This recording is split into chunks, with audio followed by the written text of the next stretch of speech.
एक गरीब परिवार में रहने वाली लड़की थी। उसकी शादी गौतम नाम के लड़के से हो जाती है, जो कि एक बहुत ही अमीर घर का बेटा था।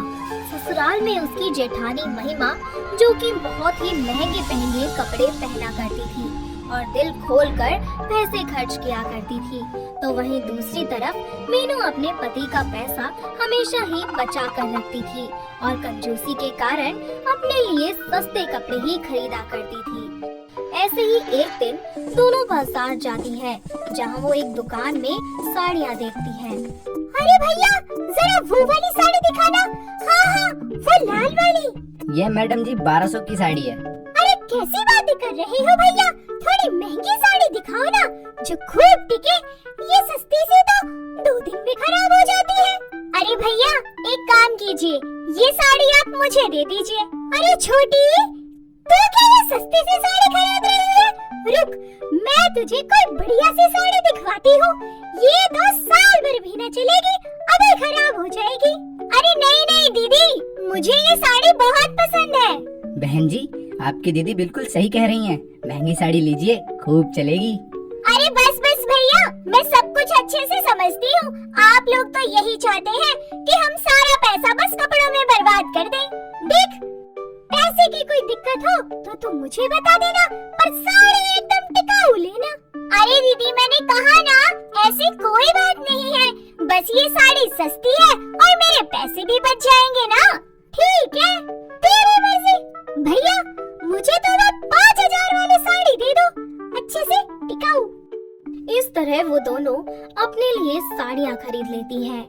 कुछ ही दिनों बाद मीनू की लाई हुई साड़ी धोने के बाद खराब हो जाती है, जिसकी वजह से उसे बहुत ही ज्यादा बुरा लगता है और वो फिर से अपने लिए एक और सस्ती साड़ी खरीद लाती है, लेकिन वो फिर से खराब हो जाती है। तो वहीं दूसरी तरफ महिमा की साड़ी अब भी बिल्कुल यूं की यूं ही होती है और वो वही साड़ी पहनकर आ जाती है मीनू के पास और उससे कहती है, देख, मैंने तुझे उस दिन ही समझाया था कि महंगी साड़ी ले ले, वो ज्यादा दिन चलेगी, पर तूने तो मेरी बात नहीं मानी और अपना सारा पैसा डुबा लिया इस सस्ती साड़ी में। दीदी मेरी बात समझने की कोशिश कीजिए ना। अगर मैं महंगी साड़ी लूंगी तो उसमें ज्यादा पैसे लगेंगे ना। इससे तो अच्छा है कि मैं सस्ती सी साड़ी खरीद लूं, जिससे मेरे पैसे भी बच जाए और मुझे प्रॉफिट भी हो जाए। अरे मीनू, पैसे ऐसे नहीं बचते। तू सस्ती चीज लेगी, वो 2 दिन नहीं चलेगी, तो फिर से नहीं लेगी, वो फिर से खराब हो जाएगी। इससे अच्छा तो एक बार में तू महंगी चीज खरीद ले, जो ज्यादा दिन तक चले और तेरा रोज रोज खर्चा भी ना हो। अरे दीदी, आपको नहीं पता, सस्ती साड़ी खरीदने से ना पैसे बच जाते हैं। अच्छा, तो एक काम करते हैं, तू 4 महीने तक सस्ती साड़ी खरीदती रह और उसकी एक पूरी लिस्ट तैयार करना, फिर देखते हैं कि कितना खर्चा बैठता है। मुझे कोई दिक्कत नहीं है दीदी, जैसा आपको ठीक लगे वैसा कर लीजिए, लेकिन मेरी बात सच है तो बात पक्की रही। इसके बाद सब दूध का दूध और पानी का पानी हो जाएगा।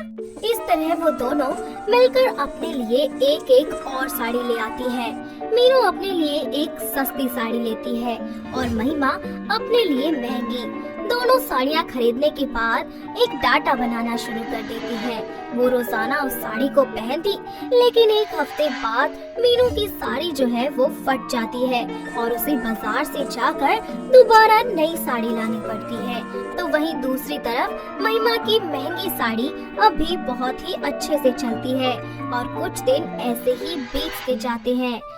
बाद में रिजल्ट का दिन आ जाता है। अरे मीनू, या दिखा तो मुझे अपनी साड़ियों की लिस्ट, मैं अभी कैलकुलेट करती हूँ। ये लीजिए दीदी।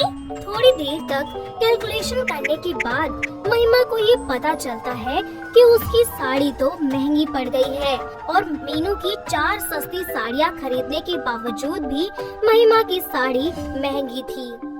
अरे वाह मीनू, तू तो जीत गई।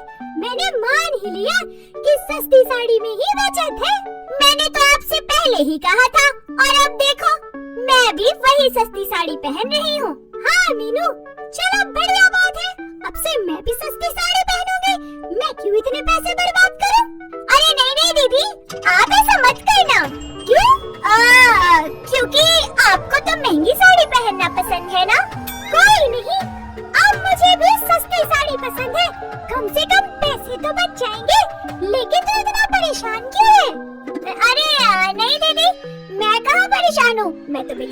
को। तो वहीं दूसरी तरफ मीनू परेशान और घबराई हुई थी, इसलिए क्योंकि उसने झूठ कहा था। वो 4 महीने में 8 साड़ियाँ खरीद चुकी थी और उसने सिर्फ 6 साड़ियों का ही डाटा बनाया था और अपनी जेठानी को दिखाया था। वक्त बीतता जाता है। अब महिमा अपने लिए महंगी साड़ी छोड़कर सस्ती साड़ियाँ खरीदना शुरू कर देती है और उसका डाटा बनाकर रोजाना रखती है।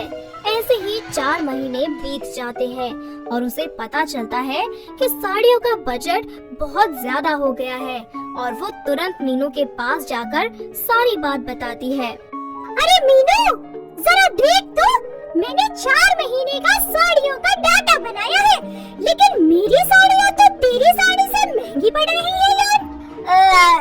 दीदी, मुझे लगता है वो जरूरत से ज्यादा ही सस्ती साड़ी थी, इसीलिए ऐसा हो गया। अरे नहीं मीनू, मैं बिल्कुल तेरी लिस्ट के हिसाब से ये साड़ियाँ लेकर आई थी जहाँ से तूने खरीदी थी और सेम टू सेम वही प्राइस दिया था, लेकिन फिर भी मेरी 2 साड़ी एक्स्ट्रा आई है। दीदी, मुझे क्या पता ऐसा क्यों हुआ। आप इतना ज्यादा चिंता क्यों कर रही है? आपको तो वैसे भी महंगी साड़ियाँ पसंद है ना। मीनू, तुम मुझसे कुछ छुपा रही है ना? जल्दी से सच बता दे। दीदी, मैंने आपसे झूठ बोला था। असल में तो मैंने 8 साड़ियाँ खरीदी थी और मेरा बजट भी बहुत ज्यादा बन गया था। मेरा शर्मिंदगी से आपके सामने सर ना झुक जाए, इसीलिए मैंने ये सब किया। मीनू, ये कैसी बातें कर रही है तू? अरे तू तो मेरी छोटी बहन जैसी है। देख, मैं तुझे एक बात बताती हूँ, पहले मैं भी तेरी तरह सस्ती साड़ी पहनती थी, लेकिन जब मुझे इनका अंजाम पता चला तो मैंने अपनी सूझबूझ से महंगे कपड़े लेने शुरू कर दिए। दीदी, मुझे माफ कर दीजिए, मुझसे गलती हो गई, पर अब मैं समझ गई हूँ कि बार बार किए जाने वाले खर्चे से तो एक बार का किया हुआ खर्चा ज्यादा सफल है और मैं अब से सस्ती साड़ी नहीं पहनूंगी। दूर खड़े हुए मीनू के पति और उनके बड़े भाई ये सारी बातें सुन लेते हैं और उनके पास जाकर कहते हैं, हाँ मीनू, बिल्कुल सही सोचा है तुमने। आखिरकार हम कमाते तुम्हारे लिए तो हैं, तुम जितना चाहो उतना खर्च करो। हाँ देवर जी, अब तो ये समझ ही गई है, अब तो आपको शिकायत का मौका नहीं देंगे। हाँ दीदी, बिल्कुल। अरे बल्कि मुझे तो लगता है ना कि अब मुझे इनका सारा बैंक खाली कर देना चाहिए। कुछ ज्यादा ही पैसे आ रहे हैं मेरे प्यारे पति के पास। ये बात सुनकर सभी लोग हंसने लग जाते हैं और मीनू को ये अच्छे से समझ आ जाता है कि बार बार पैसा खर्च करने से अच्छा है कि एक बार ही पैसा ज्यादा खर्च कर लिया जाए, वही सफल रहता है और हमारे पैसे भी बच जाते हैं। इस तरह मीनू और महिमा दोनों ही बहुत अच्छी और महंगी साड़ियाँ पहनती है। तो दोस्तों, कैसी लगी आपको हमारी ये सस्ती साड़ी वाली बहू? क्या आपके घर के आसपास भी है कोई ऐसी बहू जो इसी तरीके से सस्ती साड़ियाँ खरीदती हो? अगर हाँ, तो हमें कमेंट करके जरूर